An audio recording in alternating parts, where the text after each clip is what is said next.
आम आदमी की जेब पर महंगाई का बोझ बढ़ रहा है। जुलाई में रिटेल महंगाई दर 19 महीने की ऊपरी स्तर पर पहुंच गई है और ये आरबीआई के 4% लक्ष्य के लगातार ऊपर बनी हुई है। जुलाई में सीपीआई 4.38% से बढ़कर 4.45% पहुंच चुकी है।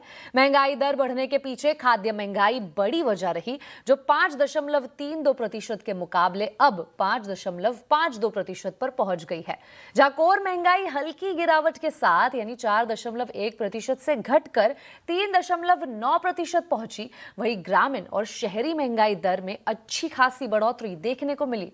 ग्रामीण महंगाई दर जून के 4.74% के मुकाबले बढ़कर 4.84% पर, तो शहरी महंगाई की अगर बात करें तो 3.93% से बढ़कर 3.96% पर पहुंच गई है।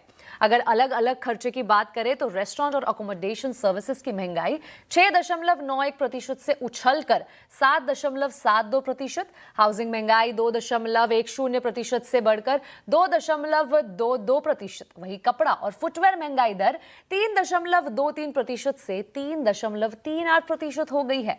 यानी रोजमर्रा के कई सर्विस और नॉन फूड खर्चों में भी कीमतों का दबाव लगातार बना हुआ है। टेलीकॉम सेक्टर में एक बार फिर दरें बढ़ने की शुरुआत हो सकती है। जी हां, भारती एयरटेल ने अपनी कई टैरिफ में बदलाव किया है। कंपनी ने अपने 4 प्लान बंद कर दिए हैं। अब ग्राहकों को 5 से 16% महंगा रिचार्ज करना होगा। खबर पर पूरी डिटेल दे रहे हैं संवाददाता असीम मनचंदा। टेलीकॉम कंपनियों ने अपने हेडलाइन टैरिफ में आखिरी बढ़ोतरी जुलाई 2024 में की थी। उसके बाद कोई सी भी ऐसी बढ़ोतरी हमें सीधे देखने को नहीं मिली है, लेकिन कंपनियां अपने चुनिंदा प्लान में बदलाव लगातार करती रही है और अब भारतीय एयरटेल ने भी अपने कुछ चुनिंदा प्लान के अंदर बदलाव किया है। कंपनी ने अपने 4 प्लान को डिसकंटिन्यू कर दिया है। कंपनी ने 299 वाला, 579 वाला, 619 वाला और 649 प्लान को डिसकंटिन्यू कर दिया। 2919 वाला कंपनी का एक बहुत पॉपुलर प्लान था जिसको कंपनी ने डिसकंटिन्यू किया और उसकी जगह कंपनी अब 349 वाला प्लान लेकर के आई है, जो कि पहले प्लान के मुकाबले 16% महंगा, और दूसरे प्लान में भी इसी तरह की बढ़ोतरी अब कंपनी ने की है। तो यानी कि जब आप अगला रिचार्ज कराएंगे तो आपको ये 5% से लेकर के 16% तक महंगा पड़ेगा। और अक्सर ये भी देखा गया कि एक कंपनी अगर इसमें बदलाव करती है तो दूसरी कंपनियां इसको लगातार फॉलो ही करती है, तो अब आगे दूसरी कंपनियां भी इसको फॉलो करेंगी और जल्दी वोडाफोन आइडिया और रिलायंस जियो भी अपने प्लान में बढ़ोतरी कर सकती है। तो जल्दी ये बढ़ोतरी आपको देखने को मिल सकती है। चलिए बढ़ते हैं अगली खबर की ओर। दिल्ली से पुणे जा रही स्पाइस जेट की एक फ्लाइट में टेक ऑफ से पहले केबिन अचानक इतना गर्म हो गया कि कई यात्रियों की हालत बिगड़ गई। कई लोगों को सांस लेने में दिक्कत हुई और बाद में दूसरी फ्लाइट की व्यवस्था की गई। इस बारे में स्पाइस जेट ने जवाब दिया है। पूरी डिटेल बता रहे हैं संवाददाता रोहन सिंह। जी, ये मामला स्पाइस जेट की दिल्ली पुणे फ्लाइट का है। SG105 फ्लाइट नंबर था। 11 अगस्त को रात को लगभग 10 बजे की ये फ्लाइट थी, लेकिन इसमें काफ़ी देरी होती है। बोर्डिंग ही करीब 10:30 बजे शुरू होती है और बोर्डिंग के करीब आधे घंटे के बाद विमान में वेंटिलेशन ना होने की शिकायत करते हैं यात्री। साथ ही गर्मी इतनी ज़्यादा बढ़ने लगती है कि इसमें कई सारे जो यात्री हैं उनका कहना है कि वो पूरी तरह से पसीने से भीग गए थे। अलग अलग एज ग्रुप के लोग थे, बूढ़े लोग थे, बच्चे थे, प्रेग्नेंट महिलाएँ थी और सभी जो है गर्मी की शिकायत करने लगते हैं। कई यात्रियों ने सांस लेने में परेशानी होने का भी जो है वो शिकायत की। कई सारे जो बच्चे हैं उन्हें भी काफ़ी दिक्कत हो रही थी।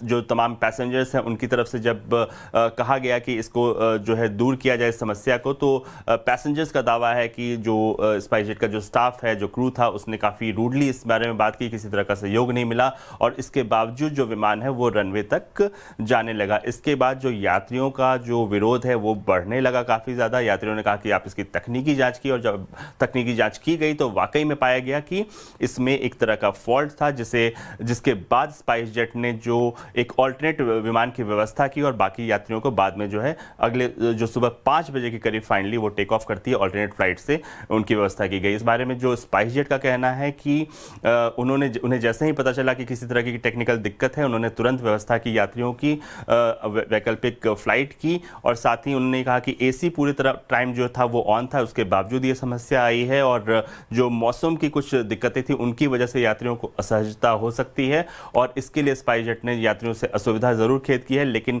जिस तरह के वीडियोस आ रहे हैं, जिस तरह की शिकायतें यात्रियों की तरफ से आ रही है, ये काफी गंभीर मामला दिख रहा है। आइए अब आपको सुनाते हैं इसी फ्लाइट से यात्रा करने वाले एक यात्री की आंखों देखी।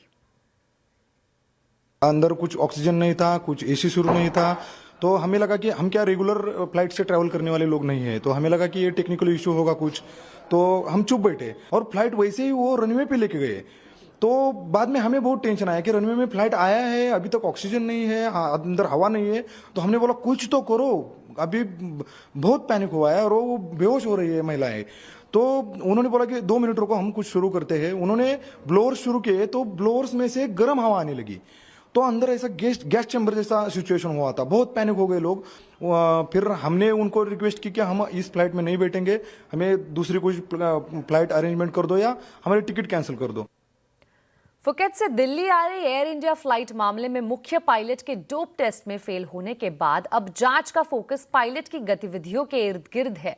सूत्रों के मुताबिक जांच एजेंसी AAIB ने दोनों पायलट के अलावा क्रू पैसेंजर्स को भी तलब किया है ताकि ये जानना जा सके कि फ्लाइट से पहले कुछ घंटों में पायलट किस तरह की गतिविधियां रही है। पूरी डिटेल बता रहे हैं रोहन सिंह। जिस पूरी जांच का मुख्य फोकस अब काफ़ी हद तक जो मुख्य पायलट है उसके एक्शंस के इर्द गिर्द घूम रहा है, खासतौर पे इसलिए क्योंकि एक तरफ तो जो डोप टेस्ट है उसमें मुख्य पायलट जो है वो फेल हो चुका है, मैरिजुआना के इस्तेमाल की पुष्टि हो चुकी है, और दूसरी तरफ जो आई विटनेसेस का अकाउंट है, जो बहुत सारे पैसेंजर्स ने जिस तरह की बातें कही हैं उसमें भी काफ़ी हद तक क्वेश्चनेबल है जो एक्शन रहा है ऑपरेशन फ्लाइट ऑपरेशन के समय पायलट का, उस पर भी कई तरह के सवाल उठे हैं। तो इन सभी पहलुओं की जांच एजेंसी AAIB कर रही है, और जो सूत्र बता रहे हैं कि अब दोनों पायलट को पूछताछ के लिए बुलाया जा सकता है। AAIB का कहना है कि वो टेक्निकल, ऑपरेशनल्स, मेडिकल और ह्यूमन फैक्टर इन सभी एस्पेक्ट की जांच कर रही है, लेकिन अब चूंकि डोप टेस्ट का रिजल्ट आ चुका है तो बहुत ज़्यादा फोकस जो है वो पायलट्स के एक्शंस के इर्द गिर्द है। इसके अलावा जो क्रू थे, जो पैसेंजर्स थे, उनसे भी पूछताछ की जा सकती है। साथ ही उन क्लेम्स की भी जो है जांच की जाएगी जिसमें कहा गया है कि जो फ्लाइट ऑपरेशन के समय जो मुख्य पायलट था वो नियंत्रण की स्थिति में बिल्कुल नहीं था, उसको भी क्रॉस वेरीफाई करेगी AAIB जो आई विटनेसेस है उनके जरिए, और साथ ही जो कॉकपिट में किस तरह की बातचीत हुई है उस पर भी नज़र बनी हुई है। तो अगले कुछ समय जो है, अगले कुछ दिन जो है इस पूरे जांच में काफ़ी महत्वपूर्ण होने जा रहे हैं। अनुमान यह है कि जो प्रिलिमिनरी रिपोर्ट है वो 15 दिन में आ जाती है, और जो मुख्य रिपोर्ट है उसको आने में थोड़ा और वक्त लग सकता है, लेकिन अब जो फोकस है इस डोप टेस्ट के आने के बाद वो काफ़ी हद तक साफ हो चुका है। हवा में डगमगाई एयर इंडिया की उड़ान ने यात्रियों की सुरक्षा पर फिर गंभीर सवाल खड़े कर दिए हैं। आखिर हवा में क्या हुआ? पायलट की लापरवाही या सिस्टम की चूक के सवालों के बीच आखिर कितनी सुरक्षित है हमारी हवाई यात्रा? डिटेल में करेंगे चर्चा शाम 5:57 पर सिर्फ कंज्यूमर अड्डा में।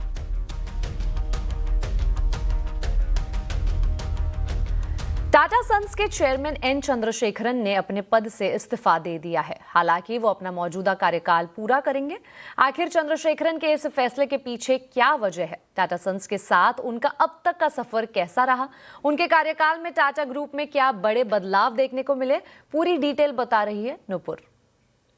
बिल्कुल 40 साल का जो सफ़र रहा है एन चंद्रा साहब का, वो काफ़ी इंटरेस्टिंग रहा है। लीडरशिप पोजीशन जो है वहाँ पे स्टॉक्स में भी रिटर्न देखने को मिले, और टाटा ग्रुप के जो मेजर डिसीजंस हैं वो भी पिछले कुछ समय में यहाँ पर आते हुए नजर आए। हालांकि जैसे कि आपने कहा, वो अपना पूरा टर्म 2027 फरवरी में पूरा करके यहाँ से एक विदा लेते हुए नजर आएंगे। अब वो कंटिन्यू नहीं करेंगे। बोर्ड को उन्होंने सूचित कर दिया है कि वो अब इस पोजीशन से जो है अपना टर्म पूरा कंप्लीट करके रिजाइन करेंगे, और जो बोर्ड है वो उनके उत्तराधिकारी की सर्च जो है वो शुरू कर दे और वहां पे हैंडओवर करता हुआ आपको दिखेगा। उनका यही कहना है कि फिर से नियुक्ति की उन्होंने मांग नहीं की है।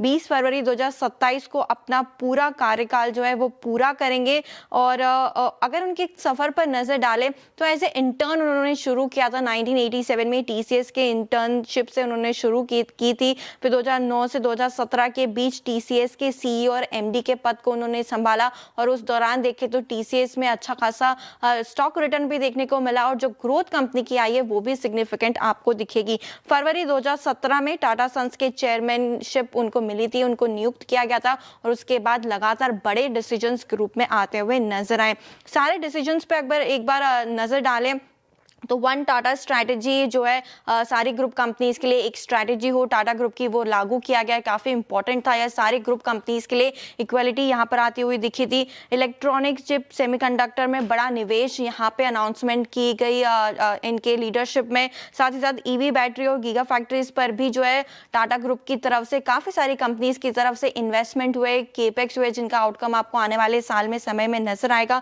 डिजिटल में भी फोकस करते हुए नजर आए। Tata neo, big basket, 1mg की बात करें तो यहाँ पर भी बड़े इन्वेस्टमेंट्स देखने को मिले और रिटर्न्स के तौर पर भी आपको नजर आएगा स्टॉक प्राइस में। तेजस नेटवर्क इंटरेस्टिंगली के जरिए डिफेंस और 5G पर भी इस ग्रुप ने फोकस किया है। अब मार्केट कैप की बात करें तो एन चंद्रा साहब के लीडरशिप में मार्केट कैप 2025 में एक पीक लेवल पे पहुंचती हुई दिखी थी। ऑलमोस्ट 35 लाख करोड़ के आसपास टाटा ग्रुप कंपनीज की मार्केट कैप पहुंच गई थी। कंसोलिडेटेड रेवेन्यूज FY26 के देखें तो ऑलमोस्ट 16.25 लाख करोड़ के आपको नजर आएंगे। मुनाफे की बात करें तो 2.25 लाख करोड़ का ग्रुप का मुनाफा पहुंचते हुए दिखा है। हालांकि थोड़ा कूल ऑफ हुई है ग्रुप कंपनीज की मार्केट कैप, ऑलमोस्ट 20% के आसपास कूल ऑफ देखने को मिला है अपने पीक से, लेकिन आज इस खबर के बाद ऑलमोस्ट 60,000 करोड़ का मार्केट कैप जो है वो उड़ता हुआ नजर आया। लेकिन स्टॉक रिटर्न सिग्निफिकेंट है पिछले कुछ समय में। 2017 से जब से उन्होंने ज्वाइन किया है जनवरी से, वहां से स्टॉक रिटर्न्स देखे तो आपको काफी अच्छे नजर आएंगे। TCS हालांकि 100% का रिटर्न इसने स्टॉक ने दिया है, क्योंकि पिछले कुछ समय में यहाँ पे इरोड भी होते हुए नजर आए, इसकी वजह से आपको 100% का रिटर्न नजर आ रहा है। ट्रेंड 2100% का रिटर्न, टाइटन देखें तो ऑलमोस्ट 1300% के रिटर्न दे चुका है। टाटा इन्वेस्टमेंट, टाटा कंज्यूमर में भी आपको स्ट्रॉन्ग रिटर्न नजर आएंगे। इंडियन होटल्स इंटरेस्टिंगली यहाँ पर भी एक टर्न अराउंड स्टोरी देखने को मिली और यहाँ के रिटर्न देखें तो 600% से ज्यादा के देखने को मिले। Tata Elxsi, Tata power, Tata steel, Tata communication की भी बात करें तो वहां पर भी आपको 300 से 400% तक के रिटर्न 2017 से लेके अब तक देखने को मिले। तो पीक पहुंचा था 2025 में। हालांकि ग्रुप कंपनीज के रिटर्न्स कैपिटलाइजेशन 20% नीचे नजर आएगी पीक लेवल से, लेकिन मेजर डिसीजंस यहां पर लिए। एविएशन, एयर इंडिया फिर से टाटा ग्रुप के पास आते हुए नजर आया। 40 साल का सफर फरवरी 2027 में खत्म होता हुआ नजर आएगा। वहीं एन चंद्रशेखरन के इस्तीफे पर बातचीत करते हुए कंप्लीट सर्कल के मैनेजिंग पार्टनर और CIO गुरमीत चड्डा ने कहा कि इस्तीफे के साथ सक्सेशन प्लान भी आता तो बेहतर रहता। टाटा सन्स में जल्द ही एक अच्छा लीडर आना जरूरी है। हम अभी AI ट्रांजिशन से गुजर रहे हैं। उनकी लीडरशिप बहुत बहुत इंपॉर्टेंट होती है नेविगेट करने को। ये जो इस टाइम हमारे ट्रबल्ड वाटर्स है, तो मैं थोड़ा सा नेगेटिवली सरप्राइज हूँ। कहीं ना कहीं ये था कि सॉल्व हो जाएगा, बट आप देखिए उनका, अगर आप रेजिग्नेशन लेटर देखें और लास्ट पैराग्राफ पढ़िए, कहीं ना कहीं एक छोटा सा आपको लगेगा कि डिसअपॉइंटमेंट वर्ड सही नहीं होगा, but may be mildly he was expecting कि board will react and take a decision, and he was saying कि अनसर्टेनिटी अच्छी नहीं है इतने इंपॉर्टेंट पीरियड में, क्योंकि इतना बड़ा ग्रुप है, इतना बड़ा ट्रांजिशन हो रहा है। तो मुझे अगर ये रेजिग्नेशन के साथ एक सक्सेशन प्लान आता साथ में, तो आई थिंक वो बेहतर होता। और 40 साल टाटा ग्रुप में काम करने के बाद आप एक्सपेक्ट करते थे कि ये थोड़े बहुत डिफरेंसेस जो हैं बोर्ड के रिजॉल्व होने चाहिए। जल्दी एक अच्छा लीडर आना जरूरी है। ये बहुत इंपॉर्टेंट ग्रुप है, मोस्ट रिस्पेक्टेड ग्रुप है। चलिए अब आपको बता दें, सेबी चेयरमैन तुहिन कांत पांडे ने कहा कि CAS में किसी छेड़छाड़ के सबूत नहीं है। CAS की प्रक्रिया पूरी तरह से पारदर्शी है। बेसिकली इशू ये है कि पार्टिसिपेशन कैश में बढ़े। कैश एक ट्रांसपेरेंट मार्केट है, उसकी प्राइसिंग हमेशा दिखती है, उसके अंदर क्या क्या हो रहा है दिखती है, और फाइनली वो एक प्राइस करता है। तो सेबी सब विभिन्न लोगों से बात भी कर रही है, और हम लोग सब लोगों के इनपुट भी समझ रहे हैं और देख रहे हैं। सोशल मीडिया में भी आ रहे हैं। यदि कोई आवश्यकता होगी कि हम उसमें कुछ ट्वीक करके सुधार कर सकें तो भी हम देखेंगे।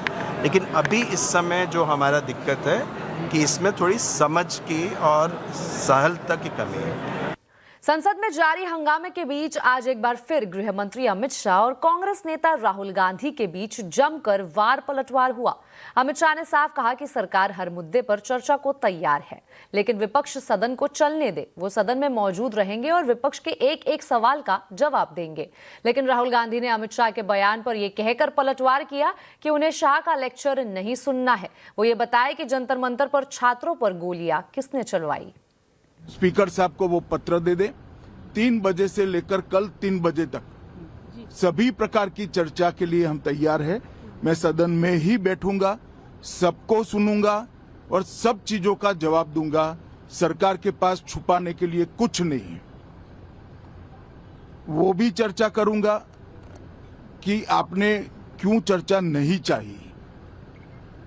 भारतीय जनता पार्टी की मोदी जी के नेतृत्व में सरकार, एनडीए की मोदी जी के नेतृत्व में सरकार हर चीज पर चर्चा के लिए तैयार है। संसद वो चलने दे बस। We're not interested in him giving us a lecture or a discussion. We're interested in one simple thing. And when I say we, I mean the younger generation of this country. Who shot those students? Who gave the order to shoot those students? Who blinded one of the students? Who shot one of the students in the ear? Who gave the order to beat the students with lathis, with nails? Who gave that order? That order was implemented by the Home Ministry. Delhi Police and RAC are both Home Ministry systems. Did Mr. Amit Shah give this order to shoot our children, or did he not? If he did, he should resign because he's culpable. And if he did not, he should resign because he's incompetent. तो शाह ने चर्चा की चुनौती दी और राहुल गांधी जवाबदेही की जिद पर अड़े हैं। आज आवाज अड्डा में इसी पर होगी चर्चा। जरूर जुड़िए शाम 7:57 पर। शाह ने तोड़ी चुप्पी, राहुल की क्या नीति? चलिए इसी के साथ आवाज समाचार में अभी के लिए इतना ही। अब देखते रहे CNBC आवाज और अपडेटेड रहे खबरों पर हमारे सोशल मीडिया हैंडल्स के जरिए। नमस्कार।